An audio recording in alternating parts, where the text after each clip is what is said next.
सरसंघचालक डॉक्टर मोहन भागवत आज 75 वर्षांचे झाले। त्यांच्या 75 निमित्त पंतप्रधान मोदींनी खास शुभेच्छा दिल्यात। पंतप्रधानांच्या या खास शुभेच्छा आणि मोहन भागवतांची 75 वर्षांच्या कारकिर्दीवरचा हा खास रिपोर्ट बघूया।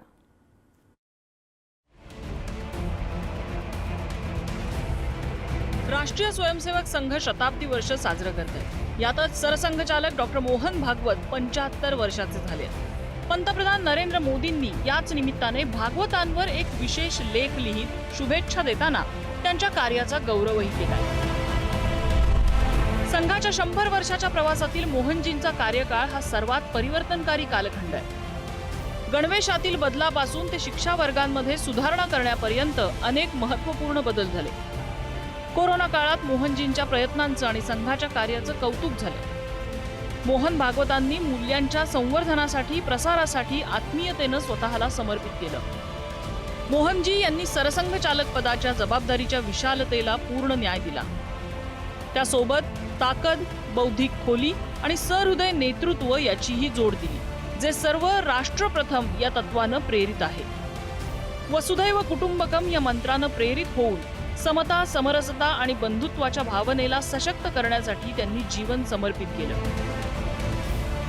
पंतप्रधानांसह राज्याचे मुख्यमंत्री देवेंद्र फडणवीस यांच्यासह अनेक मान्यवरांनी सरसंघचालकांना शुभेच्छा दिल्या। अगदी सटीक, जिवंत आणि समर्पक असं वर्णन नरेंद्रभाईंनी परमपूज्य मोहनजींविषयी केलेलं आहे की निगर्वी, चांगला श्रोता, शांतपणे विचार करणारा, लोकसंग्राहक आणि वसुधैव कुटुंबकांची भावना जी त्यांनी पुढे ठेवली, हा विषय तसा नवा आहे। म्हणजे विषय जुना असला तरी त्याचा संदर्भ नवा आहे। पण नरेंद्रभाई मोदींनी त्यांच्या सिद्धहस्त लेखणीतून त्यांच्याविषयीचं जे वर्णन केलेलं आहे ते म्हणजे आरसपाणी असं ते चित्रण आहे। हा परिवर्तनकारी कालखंड आहे असा उल्लेख पंतप्रधान नरेंद्र मोदींनी आपल्या लेखामध्ये केलेला आहे। स्वाभाविकपणाने आज आपण असं पाहतो की देशाची जी सर्वोच्च पदं आहे घटनात्मक, मग राष्ट्रपती, उपराष्ट्रपती, पंतप्रधान, लोकसभेचे सभापती, राज्यसभेचे अध्यक्ष, अशी सर्वोच्च समजली जाणारी जी घटनात्मक पदं आहेत, या पदांवरती स्वयंसेवक विराजमान झालेले आहेत। हा योगायोग नाही आहे। गेल्या 80-90 वर्षामध्ये संघाने जे परिश्रम केले, त्या परिश्रमाचं जे फलित आहे ते फलित अशा रूपाने केंद्रात काय किंवा निरनिराळ्या राज्यांमध्ये काय हे राजकीय परिवर्तन घडवून आणण्यामध्ये झालं।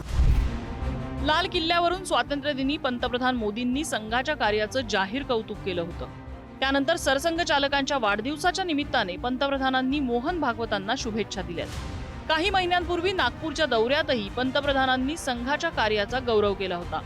2009 साली सरसंघचालक पदाची धुरा सांभाळल्यापासून गेली 26 वर्ष भागवतांनी संघात अनेक सुधारणा घडवल्या आहेत। मोहन भागवतांचा 11 सप्टेंबर 1950 रोजी चंद्रपुरात जन्म झाला। डॉक्टर मोहन मधुकर भागवत असं त्यांचं पूर्ण नाव। वडील मधुकर भागवत संघाशी संबंधित होते। मोहनरावांचं प्राथमिक शिक्षण चंद्रपुरात झालं। अकोल्यातील डॉक्टर पंजाबराव देशमुख कृषी विद्यापीठातून पशुवैद्यक शास्त्रातील पदवी त्यांनी घेतली।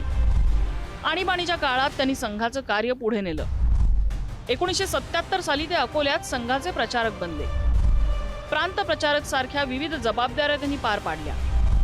11 मार्च 2000 ला सरकार्यवाह म्हणून त्यांची निवड झाली। 2009 साली राष्ट्रीय स्वयंसेवक संघाचे ते सरसंघचालक झाले। स्पष्ट वक्ते आणि स्पष्ट दृष्टी असणारं नेतृत्व म्हणून मोहनराव भागवतांकडे बघितलं जातं। वाढदिवसाच्या पूर्वसंध्येला आध्यात्मिक गुरु श्री श्री रविशंकर आणि मोहन भागवतांची भेट झाली। 100 साल हो रहा संघ का और संघ का मुख्य स्थान है ये, तो मैं बहुत हर्षित हूँ और उनका जन्मदिन भी है, हम उनको बधाई देते हैं। भारत में ये दो अलग नहीं है।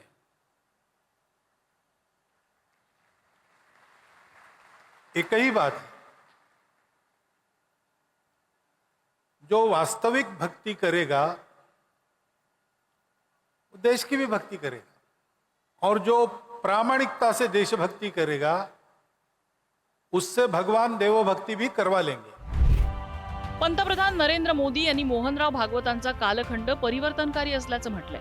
डॉक्टर केशव बळीराम हेडगेवार, गोळवलकर गुरुजी, बाळासाहेब देवरस या सरसंघ चालकांच्या काळात संघाच्या दृष्टीत आणि कार्यात मोठे बदल झाल्याचं सांगण्यात येतं. मोहनरावांच्या सरसंघ चालक पदावरील गेल्या 26 वर्षाच्या प्रवासातही संघाच्या कार्यपद्धतीत नवनवे बदल झालेले दिसतात. राम मंदिर, जम्मू काश्मीरमधील कलम 370 रद्द करण्यासारखे संघाच्या अजेंड्यावरचे विषयही गेल्या काही काळात पूर्ण झालेत. राष्ट्रीय स्वयंसेवक संघाबाबतची समाजातली स्वीकारार्हता वाढली आहे. त्यामुळेच समाज परिवर्तनाची मोठी जबाबदारी संघाच्या खांद्यावर असल्याचं मोहन भागवत नेहमी सांगतात. 75 गाठली असली तरी भारताला विश्वगुरू करण्याची महत्वाकांक्षा आणि हिंदू धर्माचं, राष्ट्राचं योग्य आकलन समाजापर्यंत नेण्याचा त्यांचा प्रवास अविरत सुरूच आहे. जितेंद्र शिंगाडेसह ब्युरो रिपोर्ट, पुढारी न्यूज, नागपूर.